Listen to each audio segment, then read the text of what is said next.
Hello everyone, welcome to today's video on parts of a wave. So we're going to be going over transverse and longitudinal, and sometimes I call this like wave anatomy, if you will, if that makes sense. If not, just the parts of a wave. And there's actually more to it than you might think. We're going to start with transverse waves just because they are going to take us a little bit longer than longitudinal waves. So, here we go. This is an example of a transverse wave. Okay, I've kind of exaggerated it a bit just because, I want to make it nice and big so you can take good notes. The first thing we're going to look at is the crest. So I'm going to put a little 1 so we can match it. The crest is the top of a wave. Okay? Easy enough if you think of the crest of a hill. Same idea, the very top of the wave. The trough, on the other hand, a little 2, is the bottom of the wave.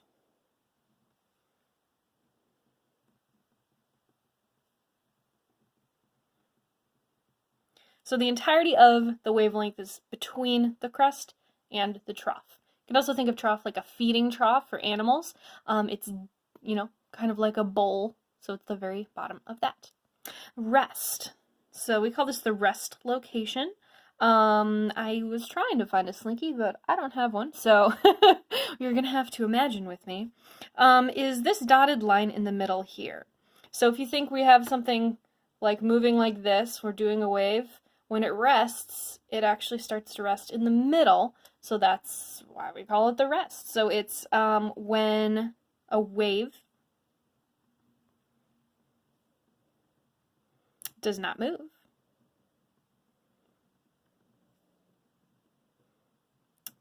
It's the location, particles return to. Okay, so the energy has gone through the system, through the medium, and now it's all gone, so it's going to go back to its rest position. Amplitude is the distance from rest to crest, or rest to trough, or trough to rest, etc. So it's this distance right here. Okay, that's number 4. This is our amplitude. So this and this would both be the amplitude, just from the top of the wave or the bottom of the wave to the center, and hypothetically these would be the same number, okay? An amplitude actually determines the energy of the wave.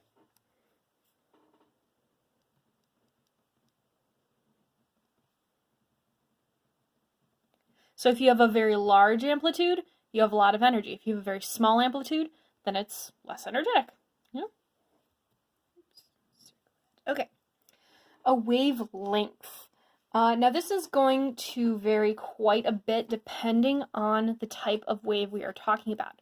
We'll talk about the electromagnetic spectrum coming up in a few weeks, and the electromagnetic spectrum is based on wavelengths. So things with very long wavelengths versus very short wavelengths actually do some very significantly different things. So one wavelength is from here to here. It's one full up and down, okay? If we drew more of this, we could do from crest to crest. Again, if we drew more of it, we could do trough to trough. It would actually be the same distance. But it's one full up and one full down is a wavelength, so a full cycle.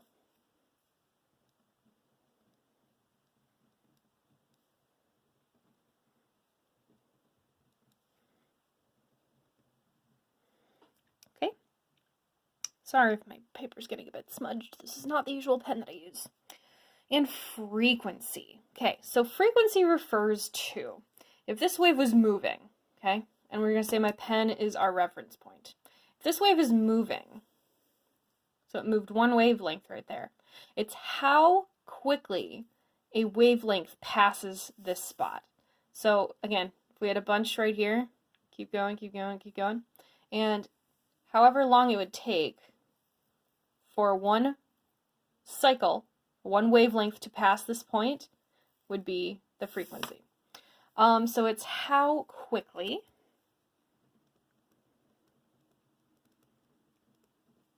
a wavelength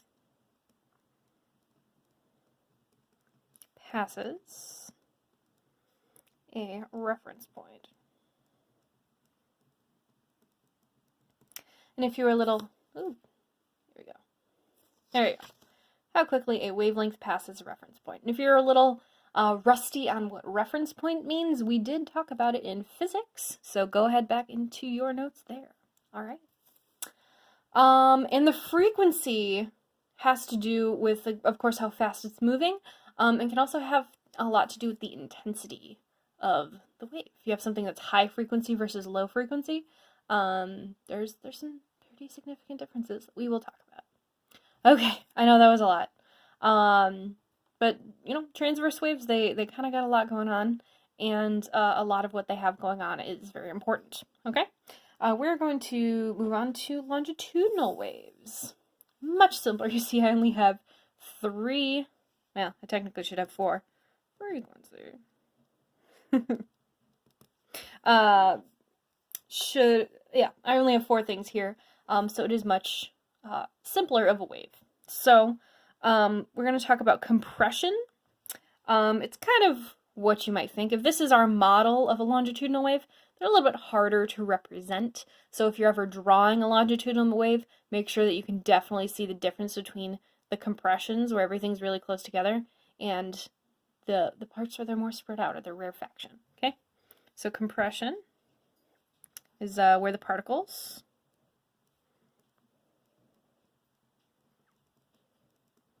are close together. Okay. This is number 1. This is an example of compression. And a rarefaction is the opposite of compression, is where the particles are far apart. Simple enough. So this would be a rarefaction. Okay? Now a wavelength in a longitudinal wave, right, it was a full cycle up there. It's also a full cycle here, so it's 1 rarefaction and 1 compression.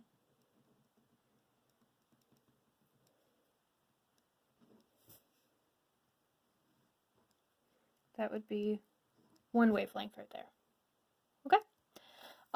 The frequency, it's how quickly a wavelength passes a reference point. Same thing, same idea, except just our wavelength looks a little bit different. So we actually have 2 wavelengths and a little bit in this one. It would just be how fast it's moving past my pen. Okay? I'm not going to rewrite it because I wrote it right there. Now one thing I want to bring up is that the sizes of these can change pretty drastically. The amplitudes can be large or small, and the wavelengths can be large or small. Same thing here, the wavelengths can be large or small, and the compressions and rarefactions can be different sizes in relation to each other. That does not necessarily mean that they are connected. So just because something has a very large amplitude doesn't necessarily mean that it has a wide wavelength. You can have things with very high amplitude and a very short wavelength. You can have things with a high amplitude and a long wavelength. You can have things with a wide wavelength and a short amplitude. And you can have things with a short amplitude and a short wavelength. So these two are not necessarily connected, wavelength and amplitude in particular. Sorry, my dog. But we'll talk about the implications for different amplitudes and wavelengths as we get into sound and light. All right, I think that's everything. I know this is a long video, longer than we've had in a while. I hope you're all doing well. Have a good night.